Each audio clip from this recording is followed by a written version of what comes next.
My boyfriend's sister acts like he's her son and constantly beefs with me for dating him, but she dished what she couldn't take and lost her mind when I beefed back at her. Posted by you/lovepie-hate-bigots. Sorry, I'm a bit high right now, so my boyfriend is helping me edit. I am female, 32 years old, he is male, 38 years old, my sister-in-law is female, 56 years old, and my stepmother-in-law is female, 69 years old. How do I put this? My sister-in-law thinks I am obnoxious.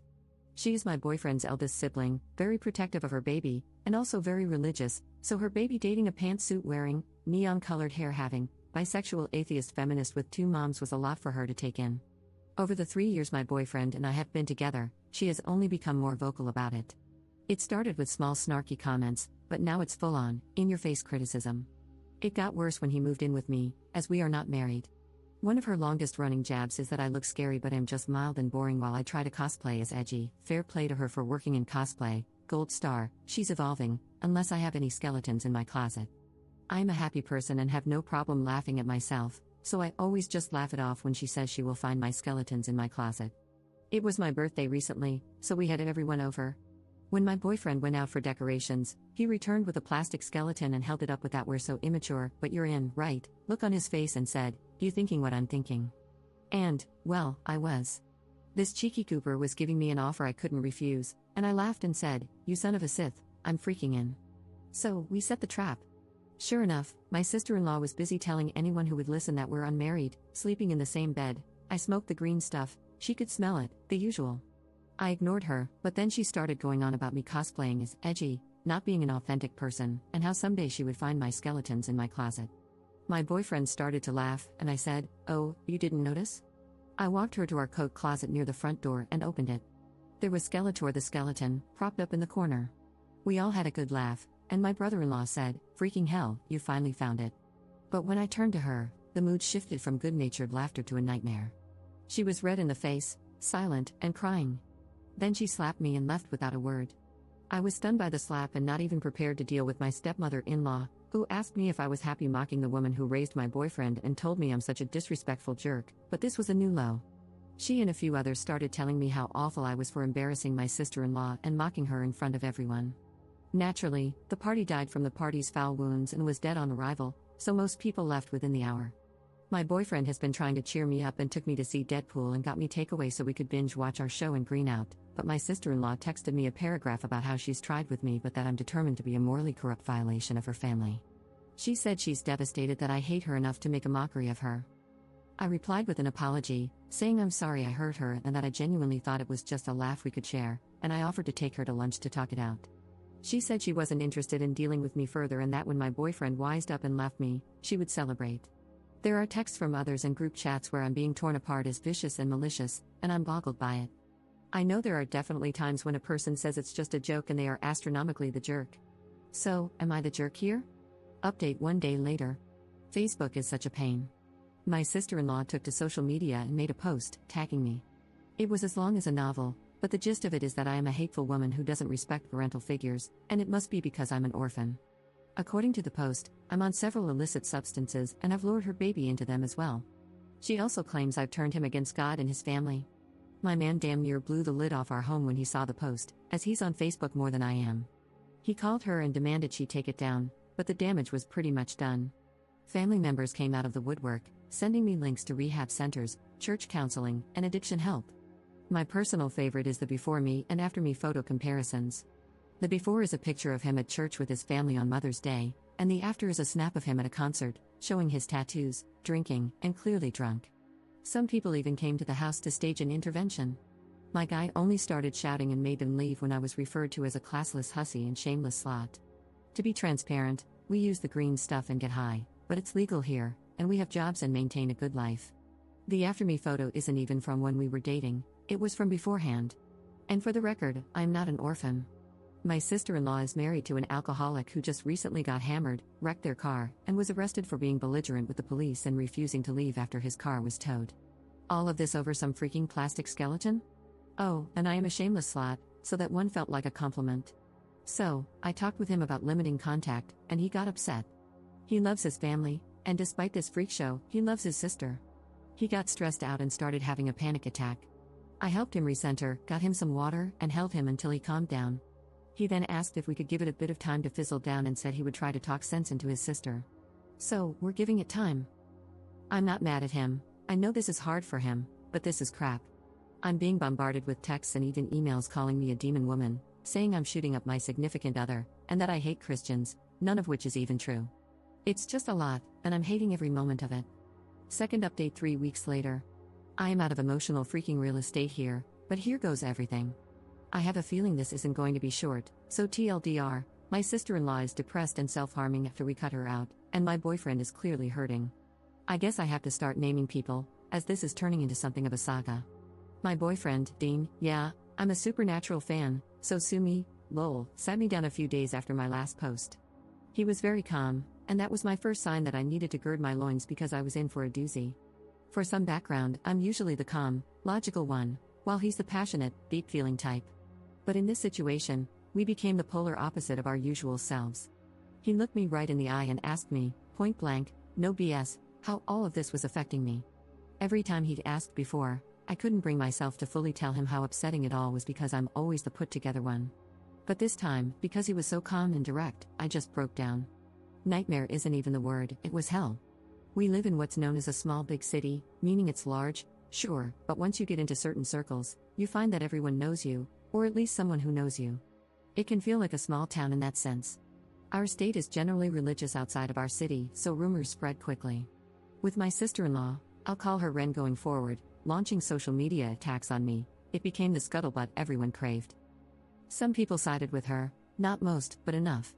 I started getting dirty looks and rude treatment.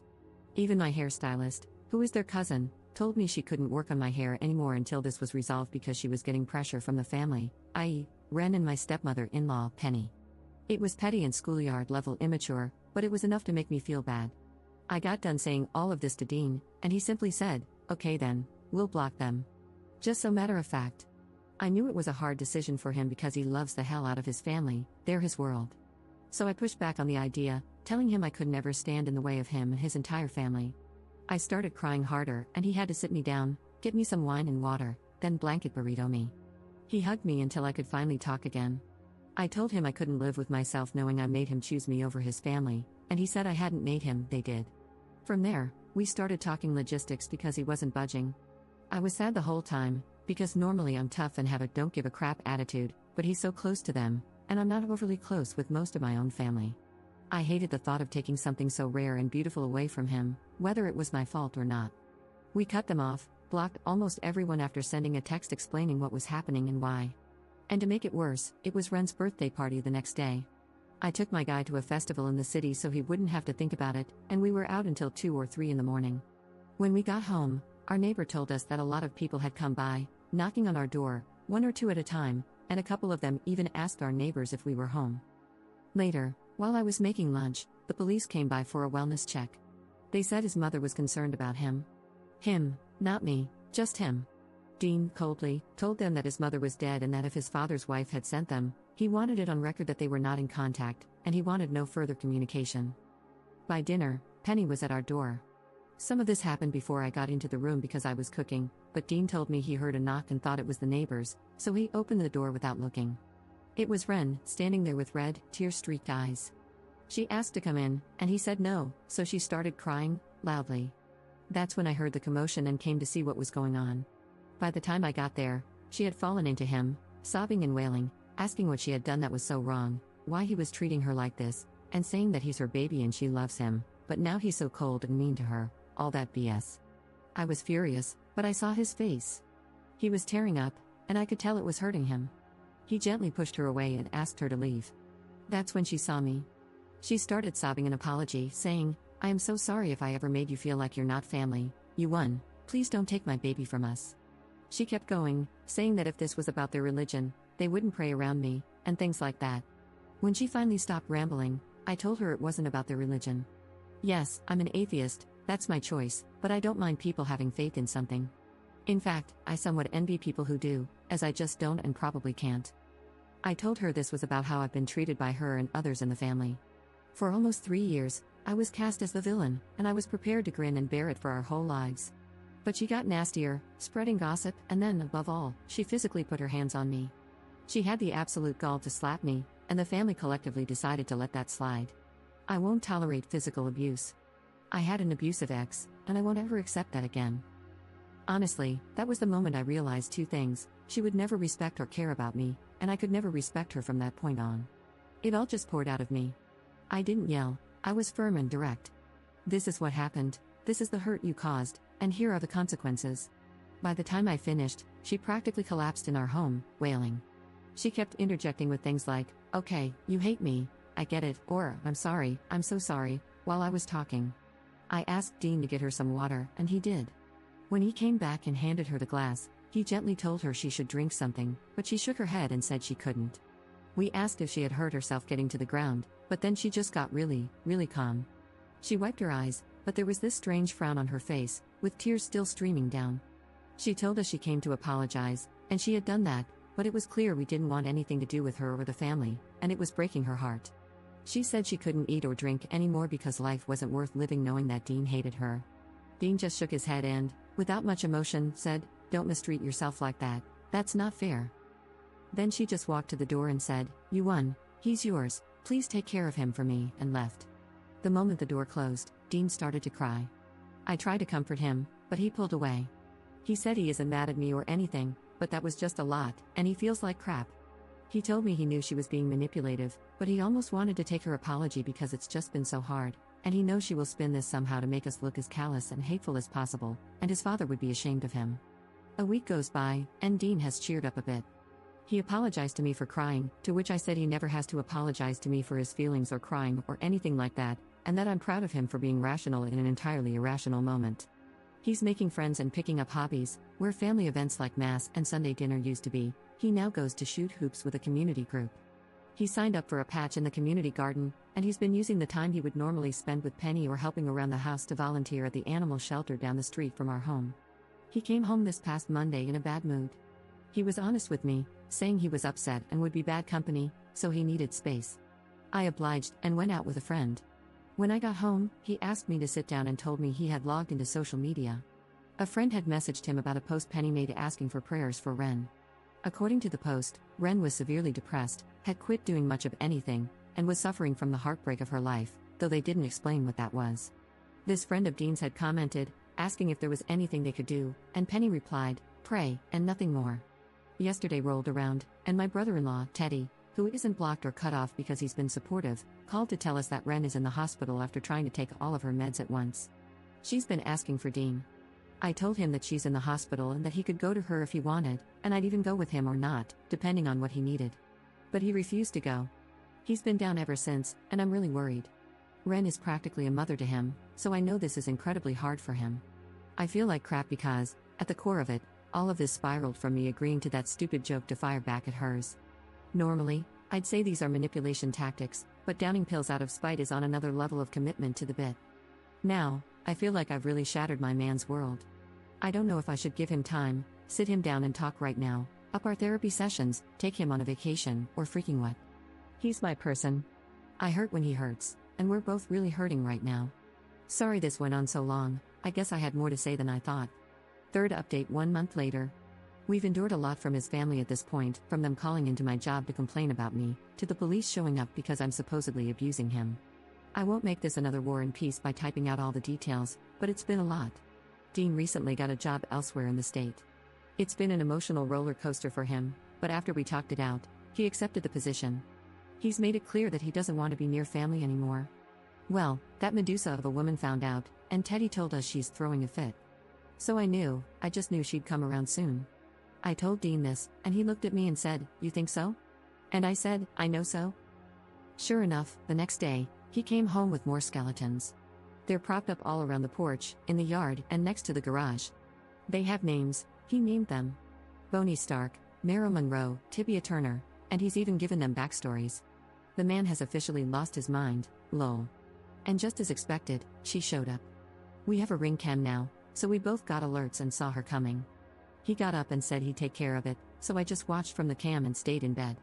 He told her to leave, and she demanded to know why he was moving, blaming it all on me. She made it seem like I had bullied him into taking the job and that he needed to come to his senses and leave me. He refused, so she slapped him, twice. Then she started cussing at him and hitting him with her fists. He backed up and eventually pushed her away. Then she fell and started screaming that he'd hit her, calling him a monster and shouting for help. She woke up the entire neighborhood with her BS. Dean was doing his best to stay calm, but he opened the door and told me to call the police. As I watched through the ring cam, she smugly said that if he dared to call, she would tell them that both of us attacked her. She even showed him her arm and said she had the injuries to prove it, claiming no one would believe him. He just stared at her and walked back inside. She went nuts, grabbed Bonnie Stark, and threw him into the rosebushes. Then she sat on our porch, just chilling like nothing had happened, waiting for the police to arrive. The moment the cop car pulled in, she turned on the waterworks. She actually got out of the chair meant for Bonnie, laid down on the stairs, and started crying. The police sorted things out pretty quickly because, as Oscar-worthy as her performance was, we had footage. It was my turn to be smug. I cast it onto our large TV for everyone to see. When she realized she was caught, she cussed me out, calling me a beach and a loser, a harpy who had charmed her baby, and then lunged at me. Dean stepped in, got in her way, and told her to get the hell out of our house, calling her disgusting and manipulative. Then he said, "I'm not your baby, and you know what? Thank you. Thank you for showing me who you are. Now I can't wait to get away from you. Good job." I think she realized it all in that moment because this time, when she cried, I believed her. She just sobbed as the cops took her outside. We had her legally removed and put in a request for a restraining order.